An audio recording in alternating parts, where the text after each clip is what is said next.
Bom dia, meus queridos companheiros aqui do canal. Que Deus abençoe a vida de vocês. Repita comigo: a alegria do Senhor é a minha força. A alegria do Senhor é a minha força. Ontem eu estava de madrugada, irmãos, e o Senhor falou muito ao meu coração. O Senhor me deu pregações, falou muito comigo sobre a questão da esperança. E o Espírito Santo disse a mim: fale sobre a esperança. E hoje de manhã eu fui diante do Senhor e disse: Senhor, em que eu devo falar sobre a esperança? Porque os momentos que estamos vivendo hoje, os momentos atuais da igreja, a situação e o cenário em que nós nos encontramos aqui no Brasil não é de ter esperança, mas de ter só tristeza e amargura, porque estamos vivendo as dores de parto, estamos nos aproximando da volta do Senhor. Mas o Senhor me deu uma palavra muito rica, irmãos, a questão de esperança, de quando a nossa esperança nos falta, Ele é a esperança. Amém? O Senhor é a sua esperança nesse dia. E Ele me trouxe uma palavra lá no livro de Esté, capítulo 2. E antes de iniciarmos com essa palavra, nós vamos entrar diante do trono branco de Deus.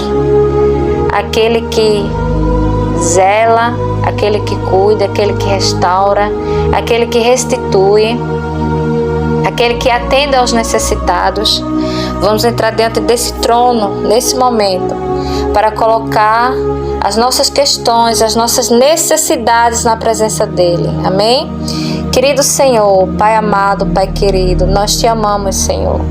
Queremos Te dizer que nós decidimos por Ti. Queremos Te dizer que desejamos Te aceitar como o nosso único e Salvador nesse dia. Queremos Te dizer, Senhor, que nós confiamos a Ti esse dia, o nosso futuro, nossas escolhas. Queremos expressar na Tua presença, Senhor, uma confiança tamanha a ponto de entregar, Senhor, o nosso futuro nas Tuas mãos. Querido Pai, vem falar aos nossos corações, dirige o nosso ser. Entra na casa dessa pessoa, Senhor, que está ouvindo essa mensagem. Pai, habita, faz um milagre, cura.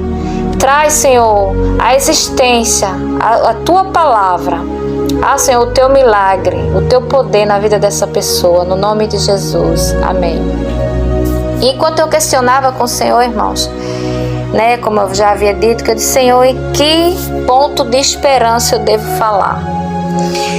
Que o Senhor me deu essa palavra sobre Esté, e o Senhor me mostrou quem é a pessoa de Esté, irmãos. Se nós conhecêssemos Esté nos dias atuais, a gente ia ver que ela era uma escrava, órfã, perdeu pai e mãe, criada por um homem chamado Mardoqueu, porque a Bíblia não fala que ele tinha mulher, era só criada por um homem, Então tinha certas privações.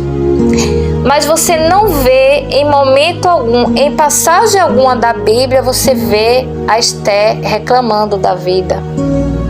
Ao contrário, ela era solista, ela era uma pessoa, a Bíblia diz que ela era formosa, Mulher formosa é aquela pessoa solista, aquela pessoa meiga, boa. Ela era esse tipo de pessoa.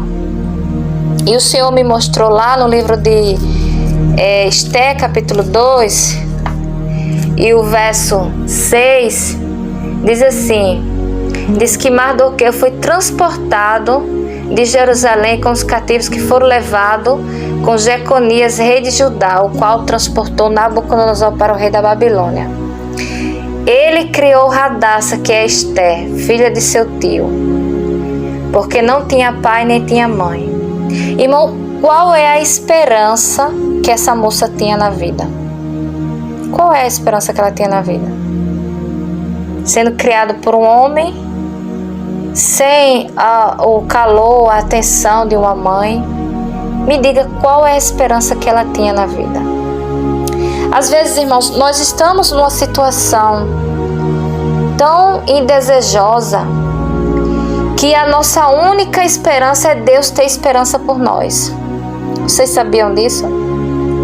E Deus colocou a esperança dele, a mão dele sobre a vida dessa pessoa, da Esther, de tal forma que onde Esther chegava, ela encontrava graça, ela encontrava benevolência, ela encontrava favor do próprio Deus.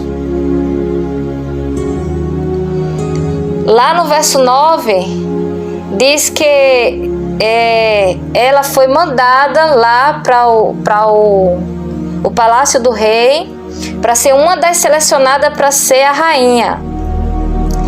E o verso 9 diz assim: e a moça pareceu formosa aos seus olhos, aos olhos de Hegai, que era aquele que cuidava das mulheres, o eunuco. Pareceu formosa, tal ponto que ela achou graça diante dos olhos de Hegai, que ele deu a ela 7 servas e o melhor lugar da casa das mulheres para ela ficar.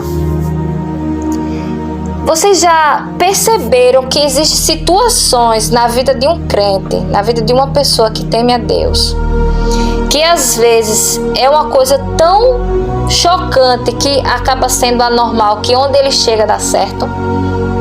Aí os outros dizem assim: o que é que esse camarada tem? Tudo dá certo para ele. É a questão de José.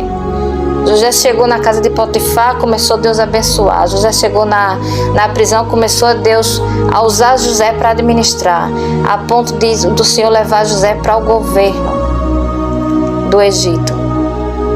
Irmãos, o Senhor habita na esperança, onde não existe mais esperança. Sabe essa situação que você está vivendo, que você não tem mais esperança de coisas e nem dias melhores? O Senhor está habitando aí. Essa moça Esther, meus queridos, ela não tinha esperança de nem sequer sair daquele lugar ali, daquela escravidão, porque houve uma determinação de Deus. Eles iam passar 70 anos na Babilônia, sendo escravos. Depois iam voltar para a terra de Jerusalém. Mas eles iam cumprir aquela profecia ali. Foi ordem do Senhor. E essa moça, o Senhor elevou ela a tal patamar, a ponto dessa moça ser escolhida a dedo, meus queridos. A dedo. Para ser a rainha. E com isso livrar da morte o seu povo. Em que o Senhor quer decidir na sua vida? Em que o Senhor quer chegar na sua vida no meio dessa situação? Você já parou para perguntar a Deus? Você já se questionou e disse assim: Senhor, qual é o teu propósito? Eu estou passando por isso aqui, por quê? Onde está o teu propósito? Porque eu não consigo ver não, Senhor. Abre meus olhos e me dá clareza de mente. Você já parou para pensar isso diante do Senhor? Você já analisou que tudo existe um propósito debaixo do céu e a decisão última, ela vem de Deus? O propósito na vida de Esther era o Senhor alcançar o povo dele e fazer o milagre. E na sua vida é o quê? Será que você está olhando que você é órfã? Será que você está olhando que você perdeu um ente querido e não consegue mais se restituir dessa dor? Será que você está olhando que hoje está sozinha, está abandonada? Será que você está olhando que tem alguém da sua família em cima de um leito de hospital e onde não há mais saída, não existe mais, está enganada pela medicina? Será que você tem olhado isso? Nesse dia, olhe para a sua situação com os olhos de Deus. Tenha esperança em Deus. Mesmo se você não tiver força para ter esperança, diga: Jesus, seja a minha esperança. Aleluia. Seja, Jesus, a minha esperança nesse dia. Lá em Lucas 7:11, irmãos, a gente vê a história de uma viúva, a viúva de Naim. Qual era a esperança que aquela mulher tinha? Qual era? Nenhuma. Ela havia perdido o marido dela, logo após perdeu seu filho. Onde naquela época as mulheres não trabalhavam, dependiam inteiramente do marido, os filhos tinham o compromisso de cuidar das mães que eram viúvas. Qual era a expectativa de vida dessa mulher? Findou-se ali. E quando a palavra do Senhor diz que ela teve um encontro com Jesus, e a palavra diz que Jesus se moveu de grande compaixão por aquela mulher. Aleluia. Tenha desejo um encontro com Jesus nesse dia, para que Ele se mova de compaixão em relação à tua situação.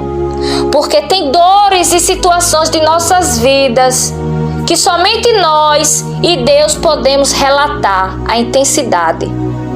Pode chegar quem for aos nossos ouvidos, tenha calma, vai dar certo, tal, mas a gente não leva em consideração, porque não é aquela pessoa que está sofrendo, somos nós. Mas aquele Jesus Cristo, a quem teve um encontro com aquela mulher, naquela cidade, Ele está falando, usando a minha boca para falar agora com você. Ele está se compadecendo da sua situação e vai chegar até você ainda hoje. Aleluia. Ainda hoje o Senhor vai resolver essa situação, essa causa que você colocou diante da presença dEle. Creia tão somente que ainda hoje, meus queridos, porque Deus, Ele tem as formas dEle trabalhar. Há um propósito por trás das nossas dores. Há um propósito.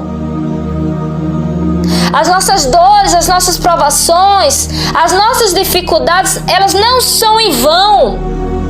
Eu já disse reiteradas vezes nos outros vídeos. A nossa dor, há um propósito, há um meio pelo qual o Senhor quer nos tratar. Nos quer fisgar cada vez mais para Ele. Nos quer transformar o seu caráter dentro de nós. E não há forma melhor do que através da dor. Quando você quer que o seu filho chegue até a sua decisão, até o seu pensamento, até a sua obediência, você tira algo dele. Você o coloca de castigo, às vezes você dá um tapinha nas pernas, para ver se ele chega até você. Então, às vezes, Deus nos quer que a gente chegue até Ele e Ele permite situações duras, tristes, para ver onde está o nosso coração. Então, a primeira lição que devemos tirar dessa jovem chamada Esther, meus queridos, é que não existia esperança para Esther de dias melhores, mas Deus foi a esperança dela. E hoje Deus pode ser a sua esperança. Essa é a primeira lição. A segunda lição que tiramos de Esther, meus queridos, é que ninguém vê ela murmurando. Notaram isso? E no versículo 2:20 diz que ela, como Mardoqueu lhe ordenara, porque Esther obedecia a Mardoqueu como quando o criara. Esther não cresceu os olhos dela. Esther não foi para o poder, não subiu ao poder, mas o poder não subiu até a ela. E às vezes você vê jovens, pessoas desonrando seus pais. Onde é que Deus vai trabalhar na vida de uma pessoa dessa? Se consegue desonrar o pai e a mãe, como é que vai honrar a Deus que não vê? Então a palavra do Senhor mostra a integridade de Esther. O quanto Esther era obediente a Mardoqueu. A palavra do Senhor mostra virtudes sobre essas jovens. Agora eu pergunto a você, onde estão as suas virtudes? Ah, irmã, mas a palavra é sobre esperança e eu quero ouvir sobre esperança. Sim, Deus tem esperança para te dar. Mas olha como está a tua vida diante do Senhor nesse dia. Analisa bem o teu quadro, meu querido. A palavra do Senhor diz que o meu povo erra por não conhecer a minha palavra. E eu vou mais além. Nós erramos, às vezes porque a gente não conhece os nossos limites. A gente não se guarda de coisas que a gente sabe que vai cair na frente e a gente não se guarda. como é importante a gente ouvir, irmãos, os nossos pastores, os nossos pais, e levar o nosso pensamento à obediência à palavra do Senhor. Amém? Lá no verso 17, que é quando chegou os 12 meses de purificação de Esté, Esté tem todo aquele cuidado com a beleza. Quando ela foi ver o rei, ela não pediu nada. Ela não pediu nada de efeito. As outras pediam, mas ela não pediu nada. Ela não achou necessário ter efeito nenhum. O efeito de Esté ali era só a beleza que o Senhor deu a ela. E também, teve umas coisas que o eunuco deu a ela, que foi lá no versículo 14, diz que o eunuco deu algumas coisas a ela, para ela se arrumar, mas ela não pediu nada. Ela não pediu nada, ela era uma moça simples, sabe? E a palavra do Senhor diz, meus queridos, que no versículo 17, o rei amou a Esté mais do que qualquer mulher, porque Esté encontrou nele graça e benevolência. A ponto desse homem, no versículo 18, diminuir até os tributos. Ele ficou tão apaixonado por Esté que começou a aliviar para o reinado dele. Vocês acham que uma mulher tem capacidade de fazer isso? Ou é a mão de Deus? Aí você pode me perguntar, realmente, irmã, é a mão de Deus, Ele nos faz encontrar graça. Sabe como é que a gente encontra graça diante da presença do Senhor, meus queridos? É através do jejum e da oração. E uma vida íntegra diante do Senhor. A gente encontra graça. A gente encontra misericórdia. A gente encontra benevolência do nosso Deus. Então, nesse dia, se não há mais esperança para a sua vida quanto a esse problema que você está vivendo, Deus é a sua esperança. Diga isso. Senhor, eu não tenho mais esperança, eu não tenho mais expectativas boas sobre isso, mas Tu és a minha esperança, Senhor, porque Tu tens poder. Tu mudasse o quadro da órfã, Tu mudasse o quadro da escrava Esté, Tu pode mudar o meu. Tu mudasse o quadro daquela viúva de Naim, onde não existia mais esperança para aquela mulher. Tu pode se comover em profunda tristeza em relação ao meu caso nesse dia. Diga isso ao Senhor. Repita várias vezes ao Senhor nesse dia, porque Ele vai ser com a tua vida.